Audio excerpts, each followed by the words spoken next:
So DK Shivakumar ಅವರಿಗೆ ವಿಚಾರಕ್ಕೆ ಸಂಬಂಧಪಟ್ಟಂತೆ ಸಿಬಿಐ ನೋಟಿಸ್ ಅನ್ನ ನೀಡಿದೆ. ಈಗ ಮತ್ತೊಂದು ರೀತಿಯಾದಂತಹ ನೋಟಿಸ್ ಇದು.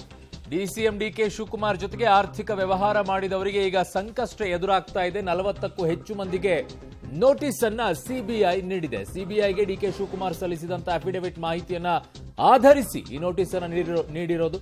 2017-18ರಲ್ಲಿ ಎಷ್ಟೆಷ್ಟು ಹೂಡಿಕೆ ಅನ್ನುವಂಥದ್ದು ಆ ಅಫಿಡವಿಟ್ ನಲ್ಲಿ ಯಾರೆಲ್ಲರ ಹೆಸರಿತ್ತೋ ಅವರಿಗೆಲ್ಲ ಈಗ ನೋಟಿಸ್ ಅನ್ನ ನೀಡಿದ್ದಾರೆ. ಯಾರೆಲ್ಲ ವ್ಯವಹಾರವನ್ನ ಮಾಡಿದಾರೋ ಡಿಕೆ ಶಿವಕುಮಾರ್ ಅವರ ಜೊತೆಗೆ 40ಕ್ಕೂ ಹೆಚ್ಚು ಮಂದಿ ಅವರೆಲ್ಲರಿಗೂ ಕೂಡ ಈಗ ನೋಟಿಸ್ ಅನ್ನ ಕೊಟ್ಟಿದ್ದಾರೆ. ಹೇಗೆ ಸಾಧ್ಯ ಆಯ್ತು ಅಂದ್ರೆ ಡಿಕೆ ಶಿವಕುಮಾರ್ ಒಂದು ಅಫಿಡವಿಟ್ ಅನ್ನ ಸಲ್ಲಿಕೆ ಮಾಡಿರ್ತಾರೆ. ಅದರಲ್ಲಿ ಎಲ್ಲವೂ ಕೂಡ ಹೆಸರಿರುತ್ತೆ, ಯಾರಿಗೆ ಎಷ್ಟು ಹಣ ಅನ್ನುವಂಥ ಮಾಹಿತಿಯನ್ನ ನೀಡಿದ್ರು.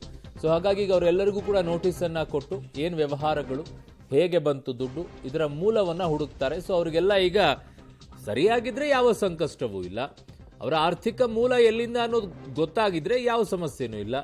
ಗೊತ್ತಿಲ್ಲ ಅನ್ನೋದಾದ್ರೆ, ಅದರಲ್ಲಿ ಏನಾದರೂ ಒಂಚೂರು ವ್ಯತ್ಯಾಸಗಳು ಕಾಣಿಸ್ತಾ ಇದೆ ಅನ್ನೋದಾದ್ರೆ ಅವರಿಗೂ ಡೆಫಿನೆಟ್ ಆಗಿ ಸಂಕಷ್ಟವೇ. ಸೊ ಈಗ 40ಕ್ಕೂ ಹೆಚ್ಚು ಮಂದಿಗೆ ನೋಟಿಸ್ ಅನ್ನ ಕೊಟ್ಟಿದೆ ಸಿಬಿಐ. ಸೊ ಈಗ ಅವರೆಲ್ಲರೂ ಕೂಡ ಅದಕ್ಕೆ ಉತ್ತರವನ್ನ ಕೊಡಬೇಕಾಗತ್ತೆ. ಖುದ್ದು ಹಾಜರಾಗಬೇಕಾ ಅಥವಾ ನೋಟಿಸಿಗೆ ಉತ್ತರವನ್ನ ಕೊಡ್ತಾರಾ ನೋಡ್ಬೇಕು. ಇದು ಬೇರೆ ರೀತಿಯಲ್ಲಿರುತ್ತೆ. ಸೊ ನೋಟಿಸ್ ವಕೀಲರ ಮೂಲಕವಾಗಿಯೂ ಕೂಡ ನೋಟಿಸನ್ನು ಕೊಡಬಹುದು, ಇಲ್ಲ ಖುದ್ದು ಅವರೇ ಹೋಗಿ ಕೊಡಬೇಕಾಗುತ್ತೆ. ಅದೆಲ್ಲದರೂ ಕೂಡ ಹೇಳಿಕೆಗಳನ್ನು. ಸೊ ಅವ್ರನ್ನ ವಿಚಾರಣೆಗೆ ಕರೆಸ್ತಾರೋ ಅಥವಾ ಬರೀ ಹೇಳಿಕೆಯನ್ನು ಪಡ್ಕೊಳ್ತಾರೋ ಅನ್ನೋದನ್ನು ಸದ್ಯಕ್ಕೆ ನೋಡಬೇಕು. ಈಗಿರುವಂಥ ಮಾಹಿತಿಗಳ ಪ್ರಕಾರ ನೋಟಿಸ್ ಅಂತೂ ಕೊಟ್ಟಿದ್ದಾರೆ, ಉತ್ತರವನ್ನಂತೂ ಅವರು ಕೊಡಬೇಕಾಗತ್ತೆ.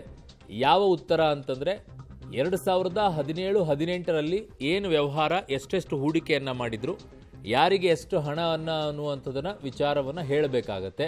ಅವರು ಆ ದುಡ್ಡು ಎಲ್ಲಿಂದ ಬಂತು, ಯಾಕೆ ಕೊಟ್ಟರು, ಏನು ವ್ಯವಹಾರ, ಯಾವ ವ್ಯವಹಾರವನ್ನು ಮಾಡಿರೋದು, ಆ ದುಡ್ಡಿನ ಮೂಲ ಏನು, ಇವುಗಳನ್ನೆಲ್ಲ ಉತ್ತರವನ್ನು ಕೊಡಬೇಕಾಗತ್ತೆ. ಈಗ 40ಕ್ಕೂ ಹೆಚ್ಚು ಮಂದಿಗೆ ನೋಟಿಸ್ ಹೋಗಿದೆ.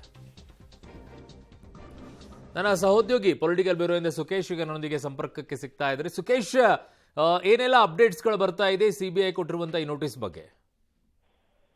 ಪ್ರಮುಖವಾಗಿ ಸಿಬಿಐಗೆ ಉಪಮುಖ್ಯಮಂತ್ರಿ ಡಿಕೆ ಶಿವಕುಮಾರ್ ಅವರು ಹಿಂದೆ ಸಲ್ಲಿಕೆ ಮಾಡಿದ ಅಫಿಡವಿಟ್ ನಲ್ಲಿ ಯಾವೆಲ್ಲ ವಿಚಾರಗಳನ್ನ ದಾಖಲಿಸಿದ್ರು ಅನ್ನುವಂಥದ್ದು, ಅಂದ್ರೆ ಆರ್ಥಿಕ ವ್ಯವಹಾರದಲ್ಲಿ ತಾವು ಯಾರ್ಯಾರೊಂದಿಗೆ ಮಾಡಿದ್ದೀವಿ ಅಥವಾ ಯಾರಿಗೆ ಹಣವನ್ನ ಕೊಟ್ಟಿದ್ದೇನೆ ಅಥವಾ ಎಲ್ಲಿ ಹೂಡಿಕೆ ಮಾಡಿದ್ದೇನೆ ಅನ್ನುವಂತ ಅಫಿಡವಿಟ್ ನಲ್ಲಿ ಮಾಹಿತಿಯನ್ನ ಕೊಟ್ಟಿದ್ರು.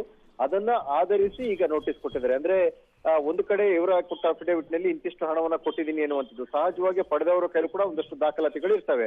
ಆ ದಾಖಲಾತಿಯೊಂದಿಗೆ ಬಂದು ಹಾಜರಾಗಿ ಅನ್ನುವಂಥದ್ದು, ಅಂದ್ರೆ ಇವರು ಕೊಟ್ಟಂತ ಅಫಿಡವಿಟ್ ಮತ್ತು ಅವರು ಪಡೆದಿರುವಂತ ದಾಖಲಾತಿ ಎರಡು ಮ್ಯಾಚ್ ಆಗುತ್ತಾ ಅನ್ನುವಂಥದ್ದನ್ನ ನೋಡುವ ಸಲುವಾಗಿ ಒಂದು ನೋಟಿಸ್ ಅನ್ನು ಕೂಡ ಕೊಟ್ಟಂತೆ ಕಾಣಿಸ್ತಾ ಇದೆ. ಇದು ಕೇವಲ ಒಂದು ಸುದ್ದಿವಾಹಿನಿಗೆ ಕೊಟ್ಟ ನೋಟಿಸ್ ಅಷ್ಟೇ ಅಲ್ಲ, ಅದೇ ರೀತಿಯಲ್ಲಿ ಅವತ್ತು ಅಫಿಡವಿಟ್ ನಲ್ಲಿ ಮೆನ್ಷನ್ ಮಾಡಿದಂತ ಸುಮಾರು 40ಕ್ಕೂ ಜನರಿಗೆ ರೀತಿಯ ನೋಟಿಸ್ ತಲುಪಿದೆ ಅನ್ನುವಂತ ಮಾಹಿತಿ ಕೂಡ ಸಿಗ್ತಾ ಇದೆ. ಅರುಣ್. ಓಕೆ ಸುಕೇಶ್, ನಿಮ್ಮೆಲ್ಲ ಮಾಹಿತಿಗೆ ಧನ್ಯವಾದಗಳು.